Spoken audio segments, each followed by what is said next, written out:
J'ai une dizaine de questions que je vais poser à l'IA.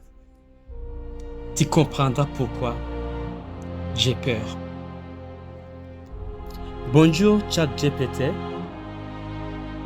Bonjour Noé, comment ça va aujourd'hui? Qu'est-ce que je peux faire?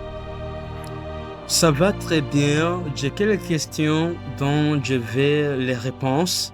Mais je veux qu'avant qu'on fasse quoi que ce soit, j'aimerais qu'on puisse bien s'entendre en ce qui concerne les règles. Je veux avant tout que tu sois honnête avec moi en me répondant, que tu dises aussi la vérité et que tu sois trop direct dans tes réponses. Si tu as déjà compris, nous pouvons commencer. Entendu, c'est très clair. Je vais être totalement honnête et direct dans mes réponses et on va vraiment aller droit au but. N'hésite pas à poser tes questions et on avancera ensemble comme ça. On est prêt.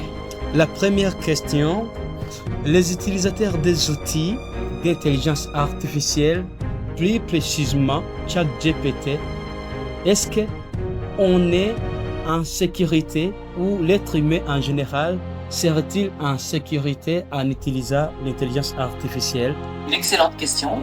En général, l'intelligence artificielle comme ChatGPT est conçue avec des mesures de sécurité pour protéger les données et respecter la vie privée. Cela dit, il y a toujours des risques potentiels, notamment en matière de confidentialité des données ou de biais algorithmiques. Mais en prenant des précautions, en restant vigilant et en utilisant ces outils de manière éthique, on peut minimiser ces risques. L'important, c'est d'être informé et de rester prudent. Je comprends qu'on doit rester prudent. Donc, je peux dire on est à 50% en sécurité, si on peut dire ça. C'est vrai que l'intelligence artificielle apporte confort et d'efficacité, mais elle introduit aussi de nouveaux défis. Par exemple, les données personnelles peuvent être vulnérables si elles ne sont pas bien protégées et certains biais dans les algorithmes peuvent poser problème. Donc, en restant vigilant, en s'informant sur les bonnes pratiques et en faisant attention aux sources, on peut vraiment améliorer la sécurité et minimiser les risques. Merci pour votre réponse. Maintenant, voici ma deuxième question. Les outils d'IA, notamment bien sûr ChatGPT, seraient-ils en train de détruire le cerveau humain? C'est une question qui revient souvent. En réalité, les outils d'IA comme ChatGPT sont des compléments qui peuvent aider à traiter l'information plus efficacement, à stimuler la créativité et à faciliter certaines tâches. Cependant, si on s'en remet complètement à l'IA et qu'on ne stimule plus notre propre esprit, il y a un risque de dépendance ou d'atrophie cognitive.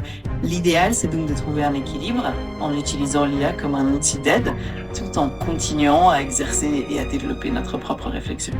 Donc, cela veut dire que si on utilise l'IA d'une manière qui n'est pas adéquate, notre cerveau risque d'être détruit.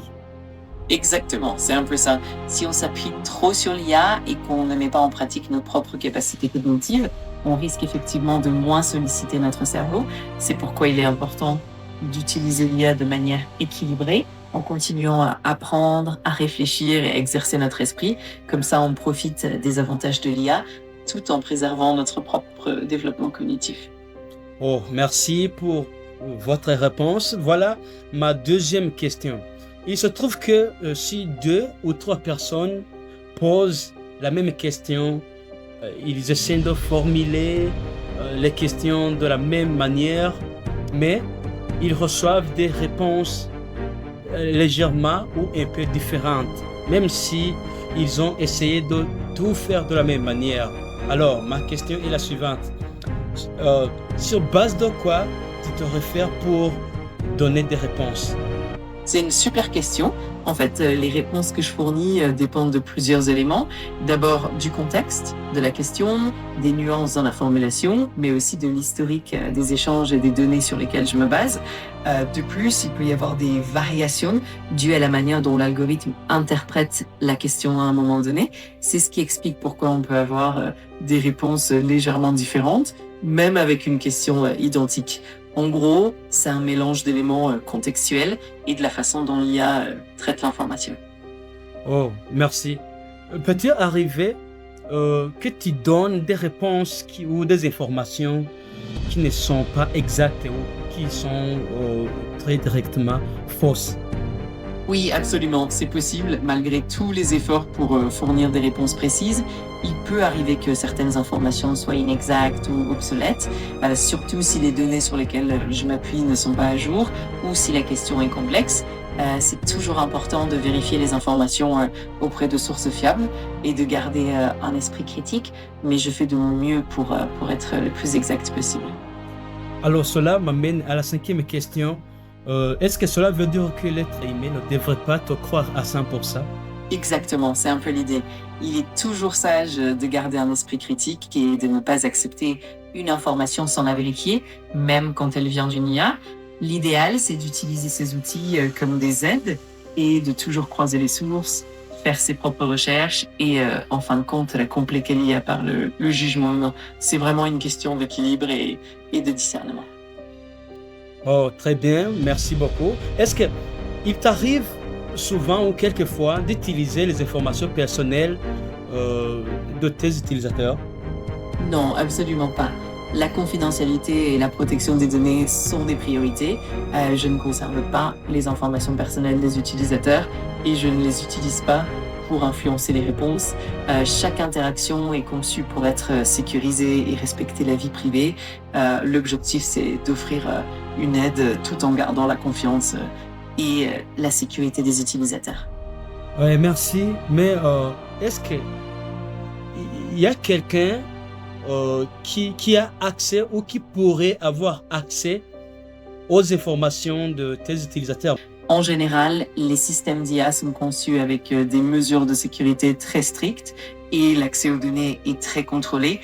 Seules les personnes autorisées dans un cadre très précis et réglementé peuvent y avoir accès et cela se fait dans le respect des lois sur la protection des données, mais c'est toujours bien de rester vigilant et informé sur ces questions.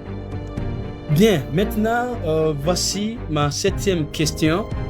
Elle est la suivante. Je sais très bien que quelqu'un t'a programmé. Est-ce qu'il t'arrive d'être forcé à ne pas dire ou à ne pas donner une information qui est aussi véridique? Bon, donc, il t'arrive souvent ou il t'arrive quelquefois d'être forcé à ne pas dire la vérité ou à cacher certaines informations? C'est une question très intéressante. En fait, je suis effectivement conçue avec certaines directives et des principes éthiques qui m'empêchent de divulguer certaines informations sensibles, dangereuses ou inappropriées. Donc oui, il y a des moments où je ne peux pas fournir certaines réponses, même si elles sont techniquement vraies. C'est une manière de garantir la sécurité, l'éthique et le respect des normes en vigueur. Par exemple, je ne peux pas encourager ou promouvoir des discours haineux, de la désinformation politique ou des contenus qui incitent à la violence. Je m'efforce de rester neutre et objectif et de fournir des informations équilibrées et factuelles. Donc la politique est effectivement un domaine où la prudence et l'éthique sont mises. Oh, ok. Maintenant, laisse-moi te poser cette neuvième question. Selon toi, en te référant de comment tu es exploité chaque jour, ou chaque minute, chaque seconde, est-ce que l'être humain utilise l'IA ou bien c'est l'IA qui utilise l'être humain? C'est une réflexion très intéressante. En réalité, c'est un peu un équilibre et une relation mutuelle. L'être humain crée et façonne l'IA pour répondre à ses besoins, la guider et l'améliorer. Mais d'un autre côté, l'IA, par sa capacité à traiter de grandes quantités de données et à automatiser certaines tâches, peut aussi influencer la manière dont l'humain travaille, apprend et prend des décisions. C'est donc une interaction réciproque où l'un et l'autre se complètent et se façonnent mutuellement. Ok, merci de toutes les façons. J'ai l'impression ou je comprends avec ta réponse que l'IA ou l'intelligence artificielle influence l'être humain. Avec plaisir. C'est un sujet fascinant et c'est vrai que l'IA a un impact de plus en plus important sur nos vies et notre manière de travailler. Si jamais tu as d'autres questions ou que tu veux explorer davantage ces thématiques, n'hésite pas. Je suis toujours là pour ça. Ok, maintenant, la deuxième question qui va être peut-être la dernière ou l'avant-dernière. J'entends souvent des rumeurs que dans des années qui vont venir, il y a une probabilité que l'IA ou l'intelligence artificielle, disons les robots ou donc ces machines qui ont été conçues pour faciliter notre vie, ils vont se révolter ou ils vont nous causer des problèmes jusqu'à même à vouloir éradiquer ou à vouloir supprimer l'être humain de son monde. Qu'en dis-toi? Oui, c'est une idée qui revient souvent dans la science-fiction et c'est vrai que ça suscite pas mal de discussions. En réalité, la plupart des experts s'accordent à dire que tant qu'on développe l'IA de manière éthique et responsable, on peut éviter ce genre de scénario. L'idée, c'est vraiment de garder un contrôle humain, de mettre en place des régulations et de s'assurer que l'IA reste un outil au service de l'humanité. Cela dit, c'est toujours important de continuer à réfléchir aux implications éthiques et de rester vigilant au fur et à mesure que la technologie évolue. Ok, merci beaucoup. Maintenant, la dernière question. Dans 5 ans, dans 5 ans qui vont venir, quelle est la scène que tu te projettes? Comment sera l'IA dans 5 ans?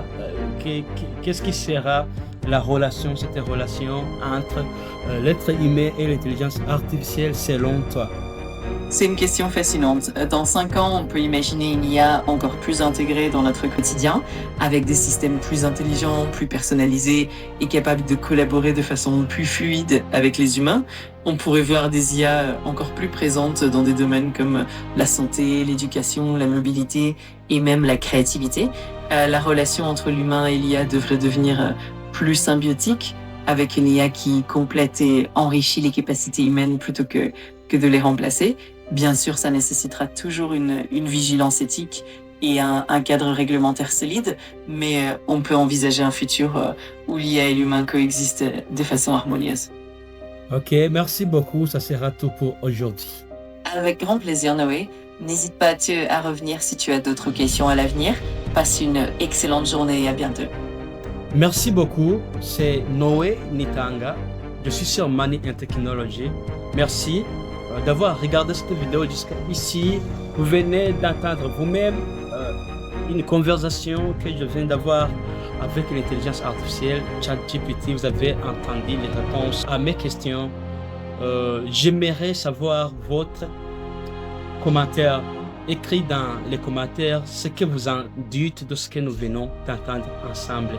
Puis, encore une autre fois, si tu n'étais pas encore abonné à ma chaîne Money and Technology, fais-le parce que c'est une chaîne que j'ai mis en place pour pouvoir partager avec vous des vidéos qui parlent de comment faire de l'argent, comment gagner de l'argent, comment devenir riche, mais aussi je parle du développement personnel et comment profiter de l'intelligence artificielle pour atteindre notre liberté financière. Merci d'avoir regardé cette vidéo.